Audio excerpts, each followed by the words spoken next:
wind of 23 knots. If you could save those kind of questions until the end, when we've run out of time, that would be just phenomenal.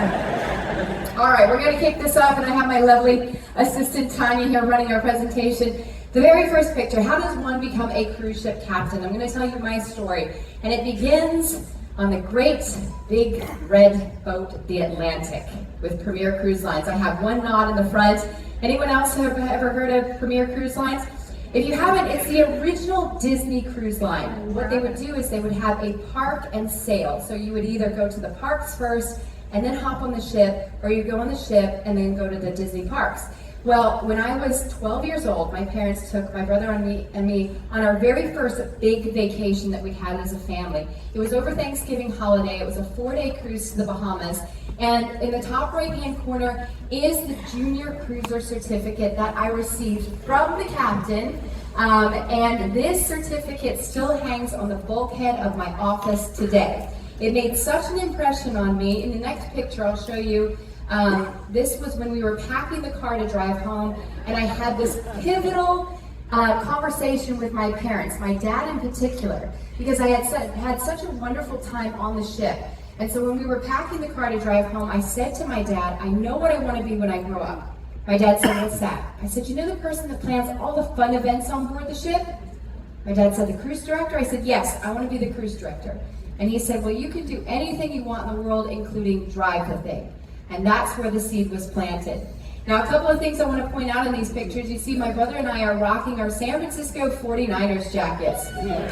They're playing today, if you heard the announcement, against the Seahawks, so go Niners. They haven't been doing so great, but my family, we were all from California. My brother and I were born in San Francisco, but we moved around a lot when we were growing up. We lived in California, Michigan, Georgia, Texas, Las Vegas is where we ended up. But when we were in this picture, we were still living in Augusta, Georgia, so not very close to the sea, but the allure of the sea and the romanticism and just the adventure that we experienced on that 4-day cruise really resonated with me in particular. The left-hand picture, that is my older brother, and the reason that I put this photo up is because it's the most awkward photo I have of my older brother, and sibling rivalry is a real thing.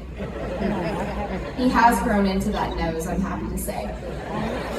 Just behind us, you'll see the red and white stripes. That is our waiter, Pascal. Now, I tell the story about how I wanted to go to sea because my dad said I could do anything, including drive the ship, but the real reason I wanted to come to sea was to find our waiter, Pascal, who I fell madly in love with.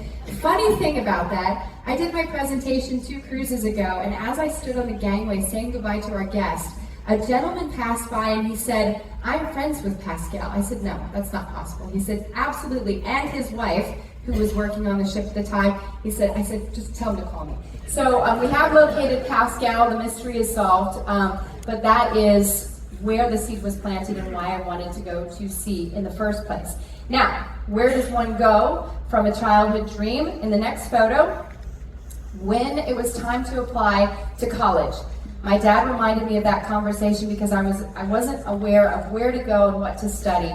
And here's the thing, my dad had wanted to go to a maritime academy and go to sea, but he went into the Peace Corps where he met my mom in Ethiopia, and when they came back from Ethiopia, my dad applied at California Maritime Academy to be a cadet, and California Maritime Academy at the time, back in the late 60s, early 70s, said he was too old to apply. So it had always been at the back of my dad's brain, but he had done the legwork, he'd done the research, where to go, what to study. So when it was time to choose a college, he recommended California Maritime Academy because all of my family was back in California. I didn't know port from starboard, bow from stern. The only thing I knew is every year we would go on a training cruise, which sounded very exciting, as I linked it to this cruise that I went on with Premier Cruise Line. Very, very different story though. But I got accepted to California Maritime Academy, which is part of the California State University system since 1996 when I started going there. And what that means is it's a regular 4-year university. The full name is California Maritime Academy Vallejo, California State University Vallejo, California Maritime Academy. So with the 4-year university, it means I got a business administration degree with a minor in marine transportation after the 4 years, and I got a third mate unlimited license, which meant I could sail anything from a tugboat to the world's largest supertanker and everything in between. And at the time, I couldn't get a degree without getting my license. I couldn't get a license without getting my degree. And the idea was, when I go to sea as a career, if I wanted to work on land down the road, when I retired from sea, I had this business degree to fall back on. Fantastic idea. And it not only comes in handy for when you're at sea, or when you're working on land rather, but as a captain on board a ship, you're like the CEO on board. So you're basically running a $1.3 billion business, because that's what this ship cost. So business degree came in very, very handy. I was one of 8 women in my graduating class of over 100. I was a minority in the school, but I was always treated like a younger sister or a mother figure at school. Very, very protected, great environment. And while we were at the school, we would go on these training cruises on the training ship Golden Bear, which was stationed at the school. And this was every summer, so while our regular college friends were going on these great summer vacations, we were hopping on a ship. But we were going to places like Nuka Hiva, Palmyra, South America. So by the time that I graduated, I'd already been to many countries that were already on my bucket list. And that's where you figure out if you really want to go to sea. Because a lot of people get on a ship and figure out pretty quickly that that's not the career that they want to have. But for me, it just reaffirmed the fact that I wanted to go to sea. When I graduated, actually I should say, in between our training cruises, we would go on a commercial cruise. So we got to pick a company based on our GPA. Well, the cruise ship companies always went to those top GPA performers. I'm not gonna lie, I was kind of middle of the road. So I got banana boats. Does anyone know anything about banana boats? We were taking bananas, we were picking them up in Guayaquil, Ecuador, and bringing them back to Long Beach, California. Now, when we would get to Guayaquil, Ecuador, we would open up the cargo hatches, we would load the green bananas into the cargo hatches bunch by bunch, close the cargo hatches, and then basically suck out the oxygen, pump in CO2 to keep the bananas green and keep them from ripening as we sailed back up to California. Once we got to Long Beach, we would open up those cargo hatches, the warm California air would get into those cargo hatches, and the bananas would start to dance. Do you know why bananas dance? Spiders about this big. Snakes about this wide. That's when I really figured out I wanted to be on cruise ships. In the next picture, when I graduated in 2000, I applied to every single cruise line in the industry. I sent my resume via snail mail and email, which back in 2000 was still a newfangled thing. Kids, it hasn't been around forever. So I didn't hear anything back for 18 months. I changed my resume eventually to apply to be a bartender on Disney Cruise Line, just to get my foot in the door. Disney Cruise Line got my resume, they looked at it, they said, well, she's not qualified to be a bartender because I had never served a drink a day in my life, but she is qualified to drive our ships. Go figure. So they sent my resume to the proper people. I got hired as an entry position as a third mate on board on board Disney. Now the problem with Disney at the time, they only had 2 ships, the Tragic and the Blunder. I'm just kidding. They had beautiful ships. But because they only had 2, it meant there wasn't a lot of room for growth and promotion. Whereas a company like Royal Caribbean was building the Voyager class, they were building the Brilliance class or the Radiance class. So a lot of the people I knew in the industry, they were moving up and they were moving up quickly. So I applied to Royal Caribbean on a Tuesday and I heard back almost immediately and they said, unfortunately, we don't have any openings at this time. On Saturday, that same Saturday, they contacted me and said, can you join the Nordic Empress tomorrow in St. Martin? So I went over to Royal Caribbean and I joined and I sailed as second officer, first officer deck, first officer navigation, first officer safety, chief officer safety, and staff captain over 13 years on several different ships.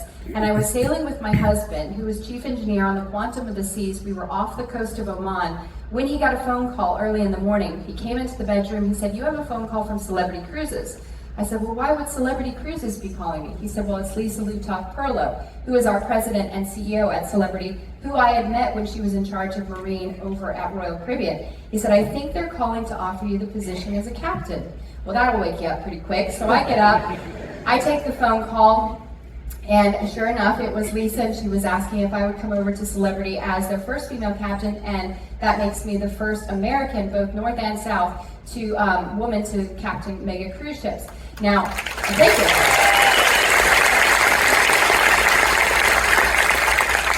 Now that had always been my dream, to be the first. I didn't think anybody else would care about that, and I'll talk about that in a second. But when I took that phone call, I asked Lisa, because she said, we're going to keep it under wraps until we make an official announcement around June, July. And I said, well, can I have one request and just tell my parents? And she said, absolutely, I'll do one better. And what she did is she wrote me an email.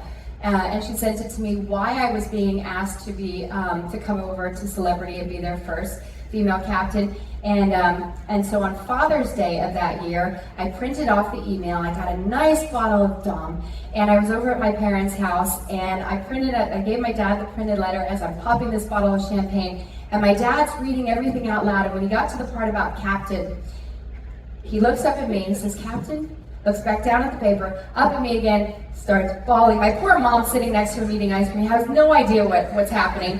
But it was a very, very proud moment, and one that I'm very thankful to Lisa and Celebrities for giving me, because it had always been my dad's dream a little bit, and now I get to live that out as well. So, go back. We got Mom and Dad in there.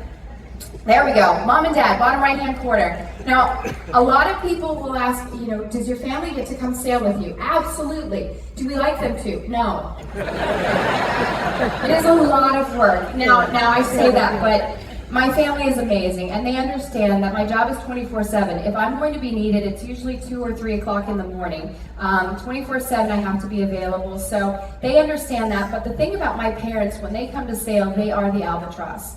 Something happens every single time. I don't mean it's one hurricane, it's 2 in the same cruise. My mom did a wicked class of Zumba, got her intestines twisted. I had to leave her in Barbados for 3 weeks while she had an operation. We've had pets that passed away while they were on board. My best friend's parents were sailing with my mom and dad.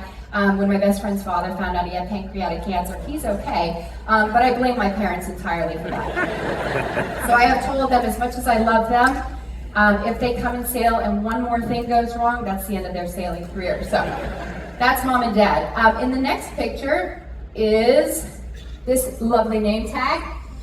Captain's wife, not your typical person in the next photo. This is the captain's wife, big, bald, beautiful man. That is my chief engineer husband. We met at Royal Caribbean when he was a staff chief engineer. That was the second in command to the chief engineer. I was a first officer. And there's very few people in your life when you meet them that you can remember every single thing about that moment, whether it was the sights, the sounds, what you were wearing, the exact words that were said between you. My husband is that person. And our very first date, he asked me, when I got off watch at midnight, to put on a boiler suit and meet him up by the kids' club. Now, as dodgy as that sounds, I was all too keen. So midnight rolls around, I throw on a boiler suit, I go running up to the kids' club. He had me climb up the ship's stack, and if you're familiar with Royal Caribbean ships, they have the Viking crown. And at the very top of the stack, he blindfolded me, had me slide down the stained glass windows of the chapel, and on top of the Viking crown, he had taped down a blanket. He had a bucket with champagne and strawberries under the Caribbean stars, with the Dancing with the Stars going on underneath, so we had nice music. That was our first date.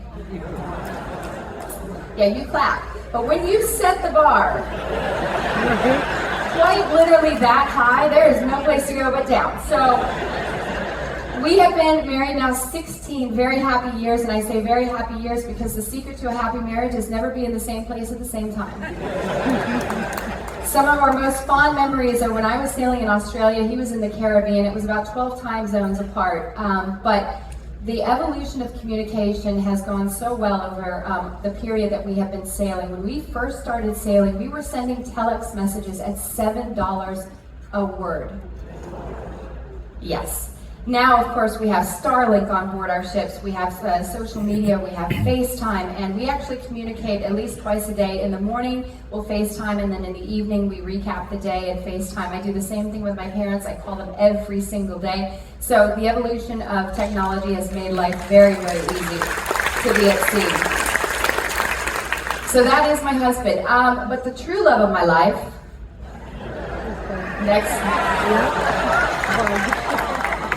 and that, ladies and gentlemen, is not the world's ugliest chihuahua. That is a cat. That is my cat, Bug Naked. And the reason that I have Bug Naked, when I first became a captain during my very first contract, I found out how lonely it can be because you are the boss on board and you have to have certain distances between people. And other captains in our company, they'll have their wives and their children sail with them their entire cruise or their entire contracts, which we do 3 months on board the ship, and then we're on vacation for 3 months. I don't know how anybody could live with somebody for 3 months on board the ship and not kill them. So I said to my husband, he has a choice. I can either get a pet or a boyfriend, up to him. He said, go get a pet. So when I presented this to the company and I said, I'd like to have a pet, they said no. And I said, well, over at Royal Caribbean, Captain Johnny had a parrot, Captain Sparrow had 2 cats, and I know of another captain that had a dog on board. And they said, okay, what would you like? I said, a monkey.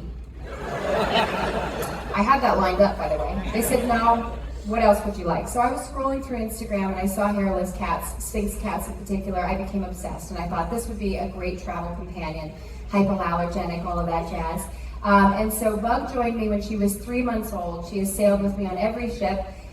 Today she is almost 7 years old. Her birthday is March 20th. She is a companion and she does make a big difference on board the ship, and not just on our regular contracts. During the lockdown, we said goodbye to our guest on March 15th of 2020, and we expected to see everybody back in 2 weeks. Well, we all know how that went.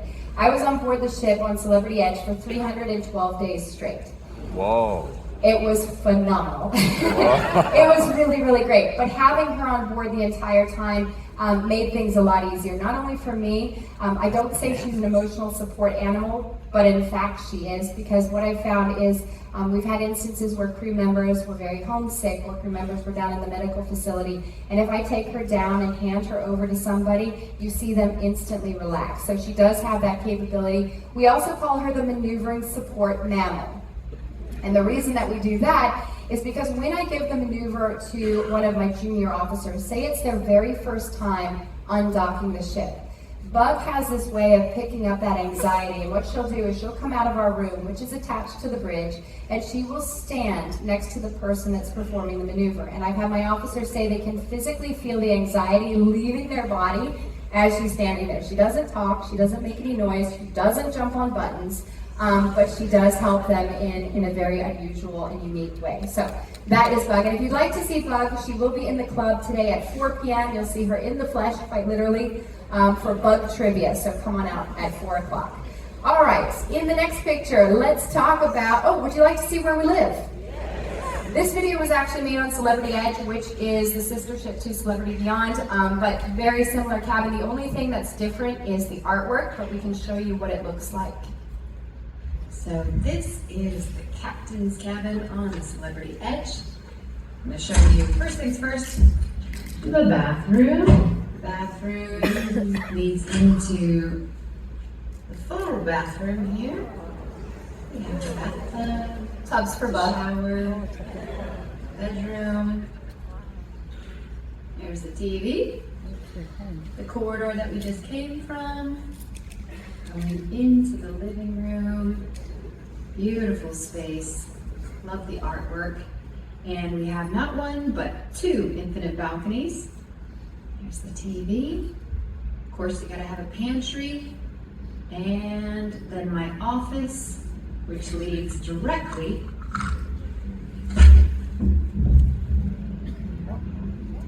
to the bridge. Pretty sweet, right? So the Celebrity Edge is the only classic ship in our fleet where the captain's cabin is attached directly to the bridge. The great thing about that is I can get from my bed to the center cockpit in less than 12 seconds. The bad thing about that is I can never use the excuse that I was stuck in traffic if I'm late to work. So there you go. All right, I think it's time to talk about this incredible ship. So we're going to start off with one of the defining features of Celebrity Edge class, and that is the parabolic ultra bow. Now, I could explain it, but I also made a very easy to understand TikTok, so I think we'll roll that video and show you what it's all about.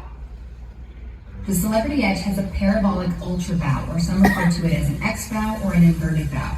It's a refined concept of a bulbous bow, which has been commonly used on cruise ships for efficiency since the 1980s. We still have a baby bulb, but by wrapping the open space between the bulbous bow and the hull with steel, The ship is not as dependent on the factor of draft, or how deep the vessel sits in the water, which was previously a huge consideration with traditional bulbous bows. Our bow is literally cutting edge as we move through the water smoother, more comfortably, more fuel efficient, and in my opinion, pretty badass looking. True story. So I don't know if anyone noticed yesterday while we were docked alongside MSC. MSC has a traditional bow with a bulbous bow. Did anybody take a look? And you saw the water kind of splashing. So because they have that indentation between the bow and the bulbous bow, when you're sailing, you can get a lot of friction, you can get a lot of movement, you can get a lot of disturbance.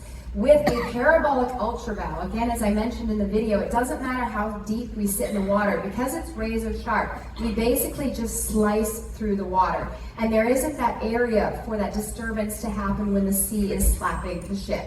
So what's old is new again. This is not a new feature on ships. This goes back many, many years, but it is quite a new feature relatively on cruise ships. But because it has been proven to be more fuel efficient, safer, and smoother, this is what you're going to continue to see on the ships that we produce, especially from Celebrity Cruises and Royal Caribbean. I believe the first ship that they have coming out with the parabolic ultra bow will be the largest ship in the world, the Icon of the Seas, which is being built in Turku, Finland right now. So that is a little bit about the bow. In the next picture, just after the bow, in the bottom right-hand side of that picture, you'll see 4 circles. Those are our bow thrusters. Bow thrusters are propellers that are in tunnels in the forward section of the ship that are used to move the bow from side to side. 19,500 horsepower between all 4 bow thrusters makes that happen. On the stern, on the other hand, at the opposite end, the next photo, we have something called azipods, azimuthing pods. This is on all Celebrity Cruise ships. We do not have a traditional propeller with a shaft that runs through the engine room. What we have are 2 completely independent units that can turn 360 degrees. Because we have these on the stern, we don't need stern thrusters. And the way that azipods, the theory is, wherever the blade is pointed is where the ship's stern will go. So for example, the bow is located right here. The azipods right now, the blades are pointing forward. They are pulling us through the water rather than pushing us through the water. If I wanted the stern to go to starboard or the right-hand side, all I have to do is move the propeller so that the blade point to the right and the stern will go to starboard. Very, very maneuverable, and you can see their size by the gentleman that's located directly underneath them. Those are the azipods. That was actually on the Celebrity Edge. But we have these 2 independent units that make it very, very nice to maneuver. It's a good luxury to have. In the next picture, the bridge. Now in the top left-hand corner, that is the bridge of the training ship Golden Bear at California Maritime Academy. I took this photo in 2018 when I went back to school, but when I was in school, we had radars with grease pencils. GPS was this newfangled thing. We had Loran C, we had paper charts. A lot of things have changed since then. The bridge has been updated, but the one thing that's not been updated is there's only 1 chair on the bridge, and that is for the captain. You never sat in the captain's chair. But now they've got ECDIS, they've got electronic chart systems, they've got GPS, no grease pencils on the radars. But the bottom right-hand corner is the bridge of Celebrity Beyond. Now, Celebrity Beyond, very technologically advanced. We are the most technologically advanced ship in our fleet. We do not carry paper charts any longer. All of our paper charts have been scanned, digitized, and put into the computer. And now what we do is we say, we want to go from point A to point B. It draws a red dotted line in the computer. We double check to make sure it's not going over any land, because we're not capable of that. If we engage the computer to do the driving, it will keep us on top of that red dotted line plus or minus 3 meters. That's about 9 feet at all times. But what that means is the ship is constantly fighting the elements in order to stay that precise. Now we can use the elements to our advantage from time to time, whether it's the wind or the currents. Even if it takes us a little off of course, we can still go with those elements and it'll save us some fuel. So for that reason, we tend to use autopilot more than we use the ECDIS. Autopilot, what we do is we put in the course, but the wind and currents could take us off that course, so the bridge officers are making sure we're always headed in the right direction and close to our intended course. With the ship's wheel, we do have a ship's wheel on board. It's not the big Christopher Columbus spoken wheel any longer. It's actually smaller than the wheel in your car. And fun fact, all of the wheels on Celebrity Cruises ships are made out of wood. Do you know why? We are a very superstitious bunch. And you know the saying, knock on wood if you need some luck? When you look at our bridge, very technologically advanced, a lot of steel, a lot of aluminum, no wood unless it's the furniture. So having the ship's wheel as wood means that we always have something to knock on for good luck. We only use the wheel going in and out of port because our courses and our itineraries, a lot of very straight lines, and our bridge watches, they do 4 hours on and 8 hours off. And if you're the helmsman and you have to stay on the same course for 4 hours, it's really boring. So we use autopilot most of the time when we're in open ocean and only go into hand steering using the helm when we're picking up the pilot just before we're doing the docking and undocking. Now, speaking of the docking and undocking, I mentioned yesterday the pilot and what their purpose is on board the ship. They do not maneuver this vessel. They do not maneuver any of our celebrity cruise ships because it's so much fun to do ourselves. And it does give us a lot of practice because what we were finding is many years ago, the second in command, the staff captain, was being promoted to the captain. And when they took over as captain, they had never maneuvered the ship before because only the captain was doing the maneuvering. So now what we do is we train all of our crew members, our bridge team, from the time that they come in as third officer, they get their hands-on practical experience. So by the time they're promoted to captain, they have hundreds of arrivals and departures under their belt. But back to the pilot. We will pick up the pilot at the sea buoy. We bring them up to the bridge. We give them a briefing on the ship. Now, most of the pilots that we have, because we have repeat ports, they've been on our ships before. They're familiar with where the equipment is located. And what we do is we give them the information, and then we can hand the con to them, the conduct of the vessel. That means that they're the ones that is giving the person on the helm the orders of what to steer. If for some reason I feel that it's not a safe situation that they're putting us into, I will take the con back because my name is the name that's on the bottom of all the paperwork. I have not had to do that with the pilots that we work with are complete professionals. They're wonderful people, and we all have the same result or end result, which is to get the ship safely alongside the pier or to depart safely. So that's the purpose of the pilot. Once we're alongside, the pilot will disembark, and then just before departure, they come back. They ride with the ship until we pass the sea buoy. Pilot comes alongside, they climb off the ladder, and off they go. The bridge watches I mentioned, we have different conditions: red, yellow, and green. When we're in open ocean, we're far away from land, we don't have very much traffic around, visibility is good, weather conditions are good, we're in green condition. That means we have an officer of the watch, assistant officer of the watch, and a quartermaster on the bridge. So there's always a minimum of 3 people up there. Now, when one of those conditions changes, we go into yellow condition, and we add an additional senior officer, could be myself, my second in command, or the third in command, and an additional lookout. So now there's 5 people on the bridge. Going in and out of port, we have a minimum of 7 people. Captain, staff captain, officer of the watch, assistant officer of the watch, quartermaster, lookout, and the pilot. It's a party up there. But once we're alongside, we step back down to green condition. So we always have the available power on the bridge. Now, the bridge itself has 569 buttons. How do I know that? 312 days straight on board Celebrity Edge during a pandemic. We had a lot of time to count a lot of buttons. We had a lot of time to do very different things. The pandemic was a unique experience for us. We started out with 1,350 crew members on board the ship. Then when we were able to start repatriating people as the world was closing down. We got down to 1075. But for the majority of the time that we were out of service, the 18 months, we had 112 crew members on a ship, 20 meters less than this ship right here. 112 crew members running a $1.2 billion ship. We had very different duties during that time. For example, I had deck 12. Deck 12 was my realm for flushing toilets, flushing sinks and showers to make sure that the water wasn't stagnant in the pipes. We had one gentleman, and I mention him quite often. His name's John. He's our horticulturist. He was looking after 5,000 living plants on board. I can't keep a microcactus alive, and this gentleman kept 5,000 living plants on board. But we did have a unique time. We got to do things. For example, Celebrity Edge was the first ship to put all of our crew into guest staterooms. And the reason that we did that was not because of COVID. It had nothing to do with the pandemic. when we said goodbye to our guests, and we were expecting them to come back within 2 weeks or a month, we thought that was a great opportunity for our crew members to experience what our guests got to experience, so that they could speak authentically to the product that we offer. So when they came back on board and a guest said, how do you like the Infinite Veranda? Or what do you think of the Iconic Suite? Because we did use those stay rigs for different things. We used them as, we had crew members that got engaged during the pandemic. We had a wedding during the pandemic with 2 crew members who couldn't get back home to do their wedding. And the fun thing about that was the bride and groom were crew members on board Celebrity Edge. The bride's brother, also a crew member on Celebrity Edge. The bride's father was the executive chef on the Celebrity Reflection, which was anchored very close to us off of the Bahamas. And so the morning of the wedding, during this lockdown, we put one of our tender boats in the water. We went over to Celebrity Reflection. We picked up her father.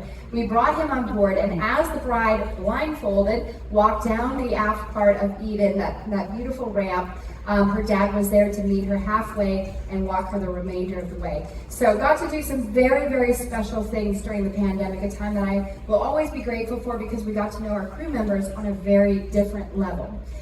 So now, back to the bridge. We have our ECDIS, we have our radars.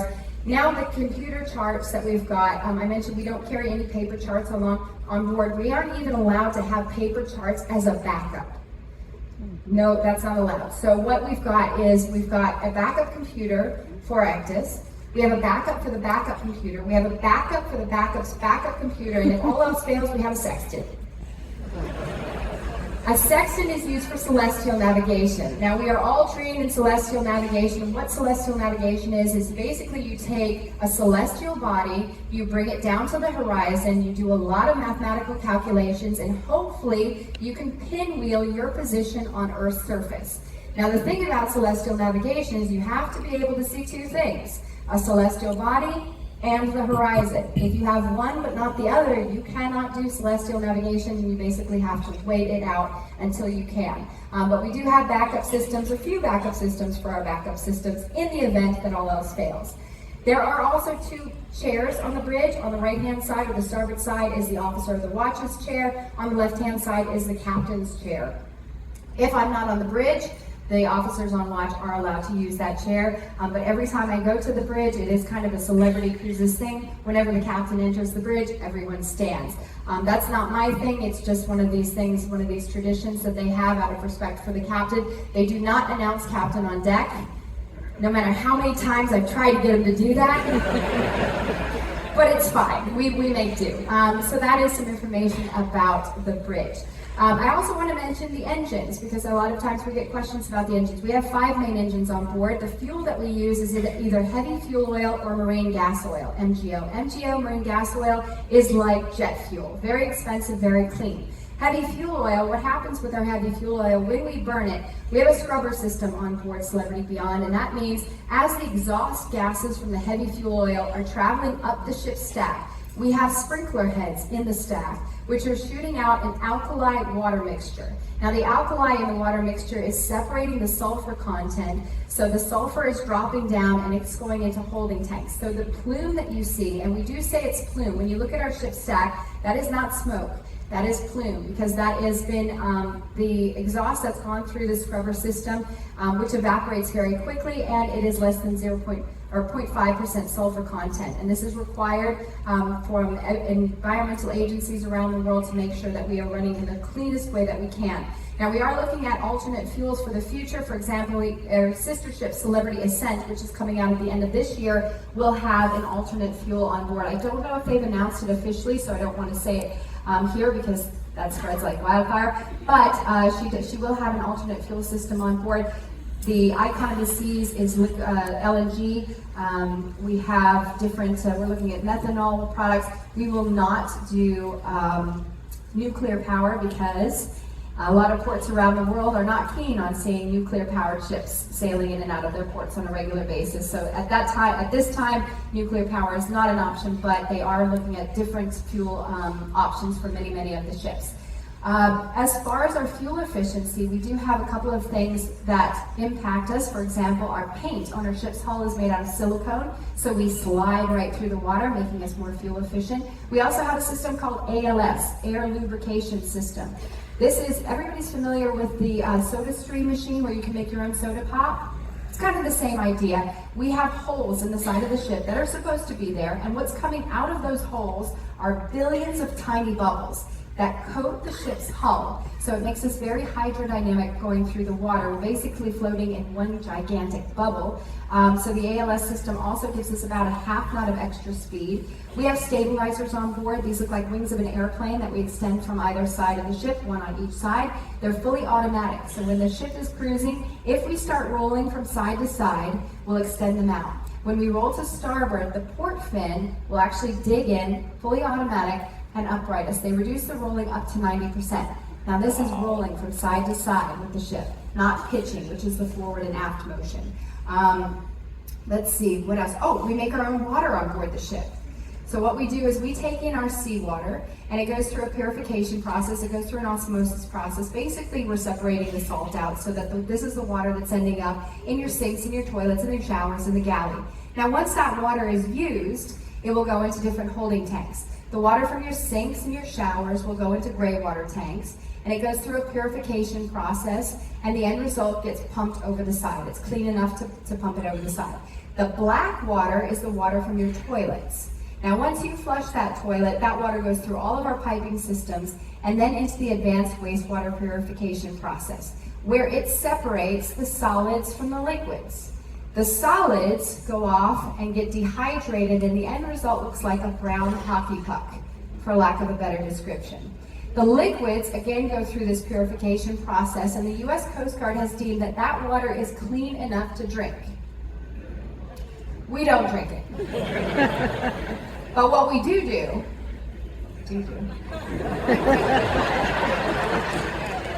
is we bottle it. And we sell it to Carnival Corporation. They love it. I don't know, something about a sweet aftertaste shows them. Just kidding. But we do have our environmental practices and policies. We have a Save the Waste policy where nothing gets thrown overboard.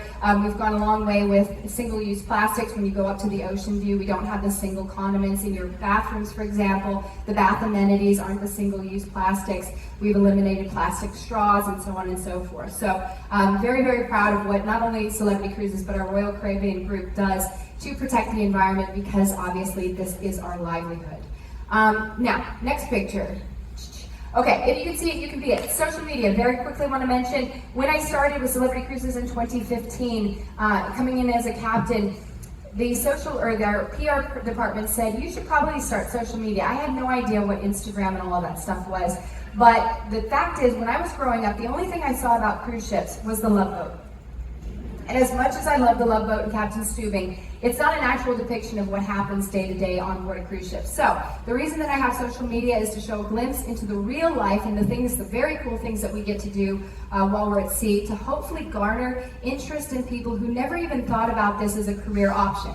It was also a great way to stay connected to our guests and our crew during the pandemic, to show you kind of those things that were going on, because during the pandemic, especially during the initial part of the pandemic, what you were seeing about cruise ships on the news was not the reality that we were living on board. So we wanted to give a real depiction of what was actually happening at sea. So sharing that with the world, and hopefully also getting an interest in people going to sea, because it is the greatest career that you could ever imagine. So that's a little about social media. Now, the last thing I want to show you before we open it up to Q&A, and I hope I haven't gone too long, but one of the questions I get asked very often is, what's the most unusual thing that you have seen at sea? Now, I've been at sea for 26 years, but during the pandemic, we had a lot of unique experiences, as I've already mentioned. One of those happened in June of 2020. Every evening at 7:30, we would do a Hope Floats horn salute, and that started very early in the pandemic, when we were at anchor outside of the Bahamas. Initially, we had about 9 cruise ships that were anchored near us, different companies, Holland America, Carnival, Royal Caribbean, Celebrity. And somebody had said on social media, isn't it sad when you look out and you see all of these empty ships floating around you? I had the complete opposite reaction. To me, when I looked out and I saw those ships, it was comforting to know that we weren't alone. So I sent an email to all the captains on the ships around us, and I said, would you join us at 7:30 every night blow your horn in our Hope Floats horn salute, and that was to let our crew members on board, let them know that we were safe, we were healthy, we were happy, and we were hoping the same for everyone back home. We continued to blow our horn until June 26th of 2021, when Celebrity Edge was the first ship to sail out of the U.S. With our guests back on board. So it was something that the crew members looked forward to each evening after dinner, especially when there's only 112 of you on board. We would go out on deck. We would listen to the ships around us blowing their horns. We would watch the sunset. And on this particular evening, I had taken my drone up because we would throw the drone up from time to time to catch the sunset, get some really nice shots of the ship. But I had my drone in my hand. I had missed the sunset, but we were out on deck, and this happened. I'll show you.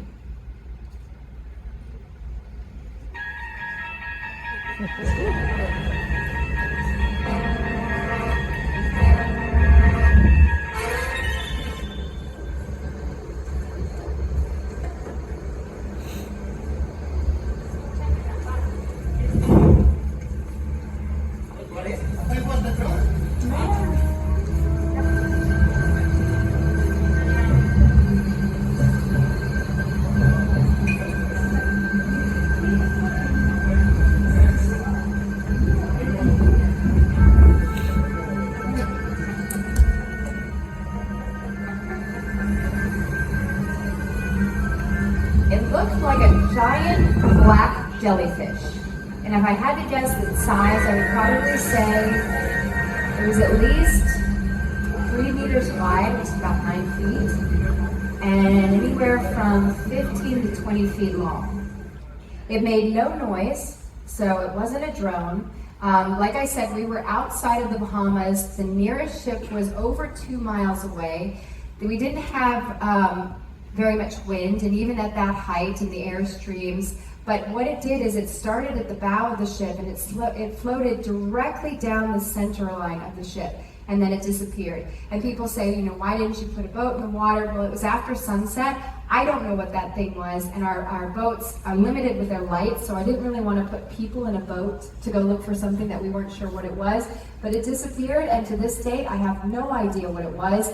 But I have had different shows, paranormal shows in particular, contact and asked to use that video, and they've had experts try and dissect it, but they aren't able to figure out what it is either. So to date, that is one of the most unusual things that I have seen at sea.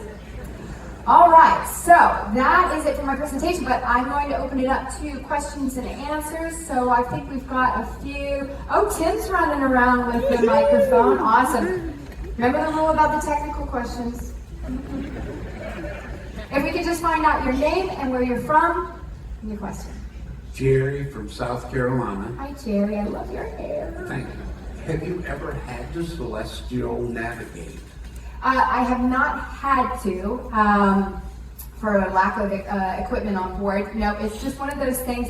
The reason that we would do celestial navigation most of the time was competitive, to see who had the tightest pinwheel. But no, never had to use it, knock on wood. Of course. Hi. I was going to ask you a different question, but in light of the film you just showed, yesterday the Pentagon just released a report that there were 331 objects seen between 2021 and 2022.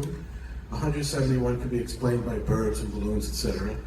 But the rest are still being investigated. So this might be one of them. There you go. So, that'd be cool if they threw my number in there, huh? Well, I think they probably did. Wow. Can I just ask, the other question I was going to ask you is, there are lots of refugees coming out of Cuba now. Intelligence services are saying there are going to be hundreds coming because they're all trying, the economy is collapsing there. You had mentioned the other day you've picked up 4, I think, or 11 refugees on sea, and you have to do that. What's the protocol? You get in touch with Coast Guard, then you bring them in? Excellent question. So before 2023, I had the career highlight for me was in 2016 when I was still a very new captain, rescuing 6 people on our way to Curacao and bringing them on board. They were not refugees, but that rescue was kind of a career highlight for me. 2023, January 2nd of this year, we picked up 19 people at sea. January the 7th, 5 days later, we picked up an additional 4.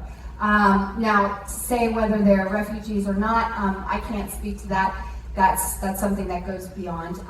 But our protocol is, and what has happened in both of those particular cases here in January is my officer of the watch noticed, they were the ones that saw, both of them saw, they spotted them with the binoculars. The first boat, they saw just a glimmer on the horizon when he picked up the binoculars and he saw all of these people waving. The second boat, we saw they had a flag and they were waving the flag. So once we see the people that are in distress, then we contact the Coast Guard and we advise them that we are returning to the location to investigate and assist as necessary. Because for us, it's very simple. There are no politics involved in safety of life at sea. If a life is in danger, we assist, period. We don't make calls on where people are from or any of that. Our job is to assist the people at sea. So we turn the vessel around and we have a couple of different options. We can either put one of our boats in the water, or in the past 2 instances, I maneuvered the ship to bring the ship alongside the boat. Because it was safer for us, because our ships are so maneuverable, the seas were a bit rough, so I can maneuver the ship to provide a lee, that means an easier side where there's no wind or current, and protect the vessel with all of the people, because these 2 particular vessels that we picked up, the boats were not in great condition. One was made completely out of styrofoam and aluminum siding, and the other one was a sailboat that was taking on water at that time. So we have to be very careful about how we maneuver the ship, not to disturb the people, throw them overboard. Once the boat is alongside, we put out the pilot ladder, the same pilot ladder that the pilot comes on and off. Now the Coast Guard could say for us to stand by, but because of the weather conditions and the conditions of the boats, we were advised to bring them on board the ship. Once they come on board, the very first thing is they go through security. We make sure everything is left on the boat. We make sure that we're protecting everyone on board the ship as well, because obviously we have thousands of lives here already. So they go through a security screening, then they go through a medical evaluation. Quite a few of the 19 were in great condition when we picked them up. The 4 that we picked up on the second rescue, they had been at sea for 10 days and the last 5 without food. They were in very bad shape. So we put them through medical evaluation, give them everything they need, including something to eat, something to drink. We make sure that they have a nice place to sleep. We give them warm clothes and bedding and make sure that they're taken care of. Now the Coast Guard could say, wait on station. We'll either send a Coast Guard cutter out to you to pick the people up, or they will give us the okay to proceed to our next port, which we were thankful for, because obviously we have a high speed to get back. Everyone has flights, but it's also easier for us to take them with us. So we did take them to Florida. Once we get into Florida, CBP, Customs Border Control, they will take those individuals, they go through the processing, and as soon as they leave the ship, we don't have further information on what happens to them. I will say, normally we don't have further information, but this last turnaround when all of you joined this ship, I was sitting in my office, and I made a video about this, but I was sitting in my office and I got a call from our crew admin manager, Dwight, who was just down on the pier, and he said he ran into the brother of one of the gentlemen, one of the 4 that was in really bad shape that we picked up. And I said, well, is he still there? He said, yes. So I grabbed Kyriakos, who was the officer on watch that spotted this boat of 4 people. I grabbed him. His fiance is our doctor on board, Dr. Kaylee, grabbed her, didn't tell them where we were going. We went down on the pier, and I was able to introduce the brother of the man that Kyriakos had rescued, because I do put that on Kyriakos because it was his eyes, his set of eyes out of thousands and thousands on board the ship that spotted that sailboat, and introduce him to his brother and show them that not only did he save 4 people, but he also affected all of their families as well. So, a unique situation, but hopefully that's the last. We know when we transit certain areas, there is that chance.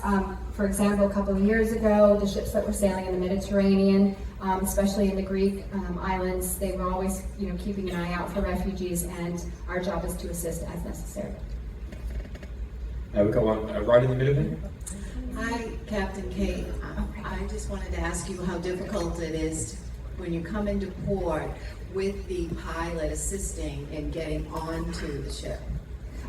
Pretty easy, because again, the maneuverability of the vessel, so the pilots will advise us of a course to take. in order to make sure we've got a lee side. So we always, whether it's increasing speed, decreasing speed, or changing our course in order to provide a lee so that it's easy for the boat to come alongside. And every port is different. We'll have ports where we're picking up the pilot and they require a speed of 4 knots. Compared to when we transit through the Straits of Messina between Sicily and Italy, those pilots will jump on and off at 21 knots. I know, it's crazy. So it just depends on the port and their requirements, but we maneuver the ship in order to provide a lee so that they can get on and off safely. And we've got one on the right here. Hi, Captain Kate. I'm Isabel. I live in Texas. So you were explaining how you got to see the change in technology over the years cruising. What do you think would be the next groundbreaking thing? Be the next Groundbreaking thing. groundbreaking thing. Well, the thing that everyone's talking about is autonomous shipping. Having ships that sail without people manning the ships. Now, for me, that's terrifying. Because this is the greatest job in the world, and if I can't sail anymore, there goes my job. But also, our cargo is not cargo, it is people. And, to trust a computer, everyone knows that computers will fail from time to time, no matter what the fail-safes are. The idea of sailing around with 5,000 people on board and nobody, not actual eyes looking out the window, is terrifying to me. So there is the talk of autonomous shipping in the cargo sector of the industry, but on cruise ships, hopefully we don't see that. There is obviously the evolution of alternative fuels, which is pretty exciting for us as well. And things like this theater, for example, is a modern marvel because this theater itself cost more than Royal Caribbean's first ship. This screen alone, with how many million pixels? 17 million. 17 million pixels, $5 million alone. The fact that all of the lighting is LED, 10 years ago that would have been ridiculously expensive, if not impossible. So we see technology and it's evolving very, very quickly.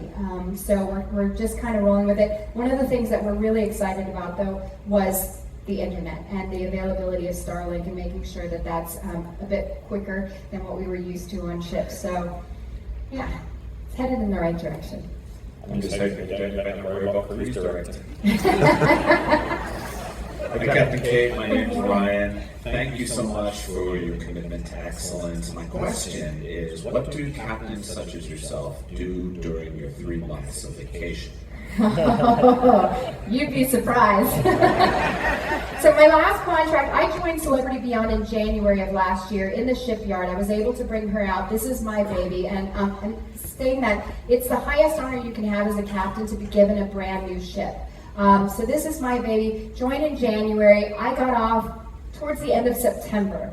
I did a 9-month. It was 9 months and 3 weeks on board the ship because this is my happy place. I don't like going on vacation very much. The real world is a scary place to me. But having said that, when I did go on vacation, my husband and I, we spent 3 weeks in Tuscany. 1 week was in Florence, and we paid quite a bit of money to stay in a very nice hotel because after 9 months and 3 weeks on board, you want to splurge a little bit. Well, we show up to the hotel, and I'm expecting behind the door a director of entertainment, food, beverage, all of this stuff that I'm so conditioned to have in my day-to-day life, and I open the door and it's a room. And I said to my husband, why didn't we ever get off the ship? So, right back on the ship, I spent 7 weeks of my vacation sailing as a guest on board Celebrity Beyond. Which I think I'll do every single vacation. And then 5 weeks, I planted my bum in the sand on St. Martin and did nothing on the beach for 5 weeks. So what I figured out is because we have these 2 great vacations a year, one vacation you use to take care of doctor's appointments, paperwork, do your taxes, all that good stuff. And then the next vacation, do absolutely nothing. And I think that is the secret to a good vacation. Hi there, Captain Kate. Dean from Connecticut. Hi, Dean. So all the training that you've had, getting ready for everything, from maritime, business, and then you're finally captain, what was your biggest challenge?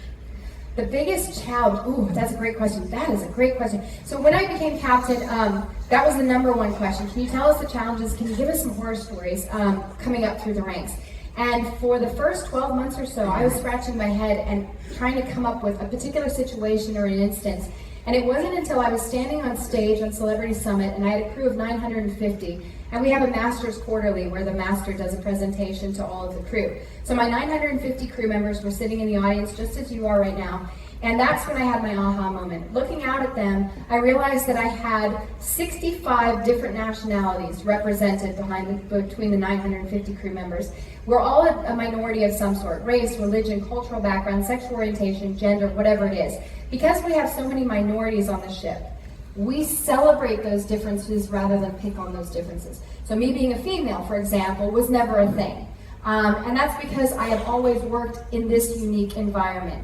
And so I say the secret to my success is the crew members that I have been able to work with since I started sailing in this career. And they're the reason that I am here today. I cannot do anything. You may have heard my announcement earlier. I cannot do anything without them.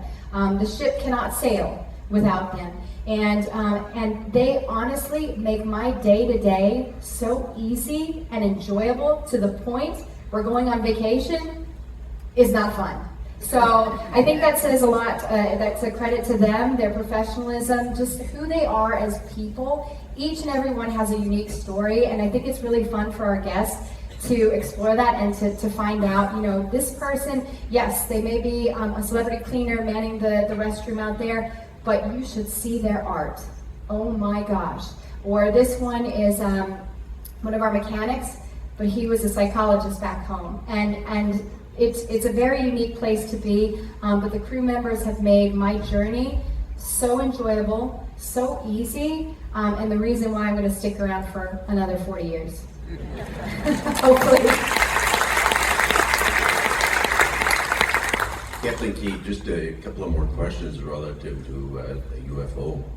Did you feel that it was interested in the ship, or was it just there? I felt like it was a drive-by, just like cruising, maybe not so interested, or I would have stayed. I don't know. And since that experience, what do you personally feel it is, or was, or? I really like the idea of not knowing or not even guessing. I did see something else later on during the lockdown, which many attributed to the International Space Station. It was there, it was light, it was bright, and all of a sudden it was gone. But that one, I don't know. And I like to think that we are not the only life that's in this world. So that's pretty much all I can say about that. Yeah, just kind of leave it up to the mystery of it. It was me. Was there something scary inside the boat? Something scary in the ship? Not scary. Like during the lockdown, we had sharks that would come out to the ship. We had an owl on board, which was kind of bizarre. Yeah, not scary. Some of the ships that I've heard went completely dark during the lockdown. So areas where crew members wouldn't frequent, corridors, for example, they would go on their emergency lighting, and the ships were very dark. On board Celebrity Edge, there were two things we never did. We never shut off the lights, especially in the Grand Plaza, the chandelier, because that's like the heart of the ship, and we never stopped the background music. So when you're walking around in the corridors, you hear this background music, because I did not want a dark or a silent ship, because that would have been pretty creepy. Good question. Have you got something to say?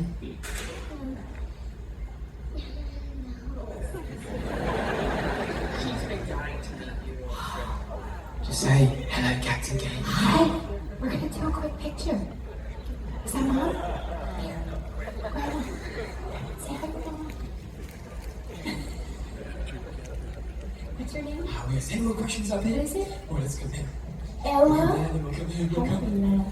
2. Everybody give it for Ella. Ella's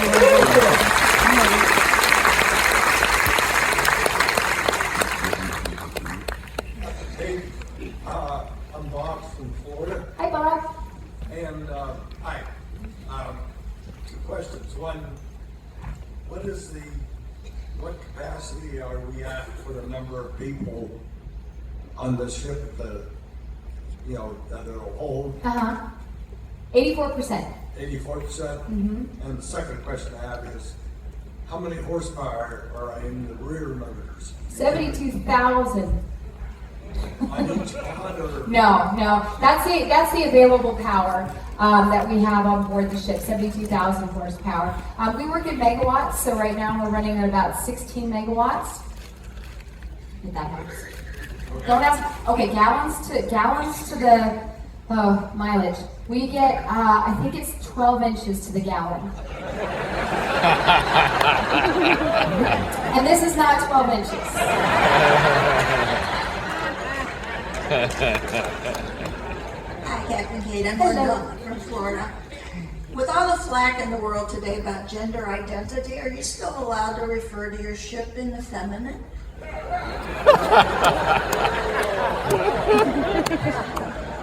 Okay.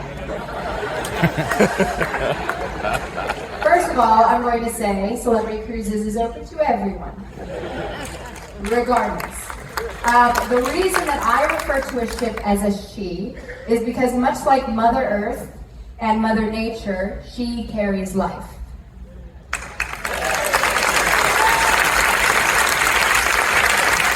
But if she identified as he, I would call her he.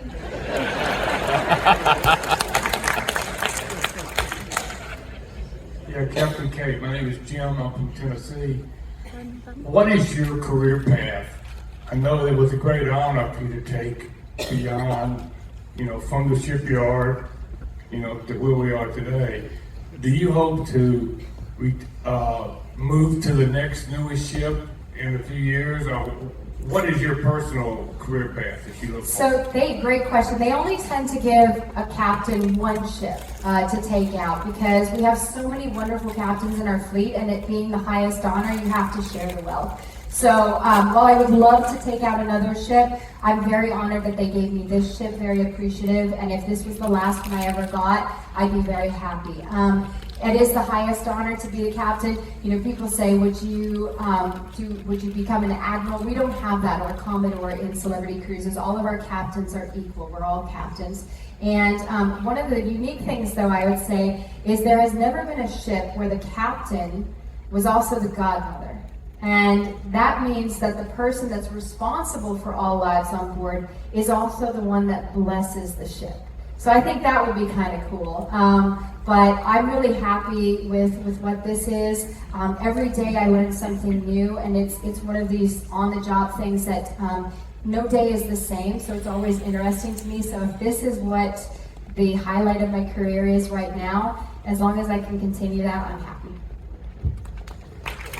Hi, Captain Kate.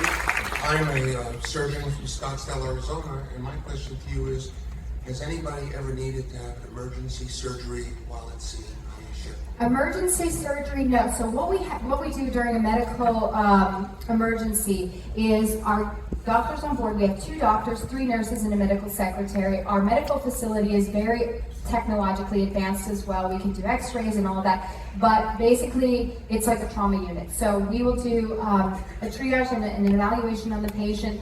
If it looks like the patient requires additional assistance in medical care, the doctors on board, we are communicating with shoreside doctors, and the shoreside doctors, usually the Coast Guard is who we're going through, will give us the kind of the guidance if the person can sustain a medical evacuation via helicopter, or if we need to find the nearest hospital based on where we are sailing. So 9 times out of 10, I would say they tell the ship to speed up and get to the next available port of call with the medical that can be provided to that patient, rather than putting them on a helicopter, because obviously you can imagine a helicopter evacuation is very strenuous on the patient. And so the best chance we usually have is speeding up and getting to the next port of call and landing the patient. But emergency surgeries, no. We do have a morgue on board with 3 beds. We never had to use 3, which is good, but we do have that as well. Yeah. Okay, I think that's time just for a couple more. Please end on a happy note. Don't make that more the last thing that I said in my presentation, please. Hi, I'm Nancy. I am from Fort Lauderdale. Hi. And first, I want to say you are amazing, Captain Kate. Thank you. I've been on over 80 cruises, and you are amazing. And the ship is absolutely gorgeous. My mom told me to say that. Thank you. I am going to be on for 24 days in October. I am doing the Italy, Croatia, and Montenegro, and doing the crossing back to Fort Lauderdale. Will you be a captain in October? We are just working out our schedules towards the end. I was supposed to sign off on October 2nd, but I'm trying to stay until October 30th, just before the crossing, because I will be using this lovely ship as my Uber to get home in October. So Hopefully you'll stay a little longer. Yes, yeah. If I'm not working, chances are you will see me sailing on board the ship. Hi, Captain Kate. It's John from Toronto. First of all, happy birthday. You had a birthday a couple of days ago, so Thank happy you. birthday. Thank you. What was it when you were 12 years old? Do you remember anything specific that you said all of a sudden, I want to be on board a cruise ship for my life? You know, we made so many friends in that short period of time, hanging out with the cruise director and the activities staff, just meeting people from all over, and that kind of bond that you made so quickly, where, you know, when you're in school, I mean, sometimes it can take an entire school year to make friends, but on this ship, we just bonded instantly, and I thought, you know, there was a really warm feeling that I got from that alone. Had nothing to do with the nautical aspect of the ship, but just kind of that environment and the availability to make friends and have fun. And I thought, that's what these people do for their careers, and that's pretty cool. So I think that was what kind of stood with me. So I think what the captain's trying to say is the cruise directors are inspirational. Big time. And I have to say, you saw my certificate. So when I was doing a presentation, when I first took over Celebrity Summit and I was talking about this, the cruise director on Celebrity Summit saw my certificate. He said, that's funny. My dad was a cruise director and he sailed with that captain. His dad was the cruise director on my cruise, and now the cruise director, as a captain, I had him on my ship. So it went absolutely full circle. It's a very small world. Big love to cruise directors. Yeah. Ladies and gentlemen, I'm sure we could go all the day long with questions, but we've got to stop it there for now. Please enjoy the piece.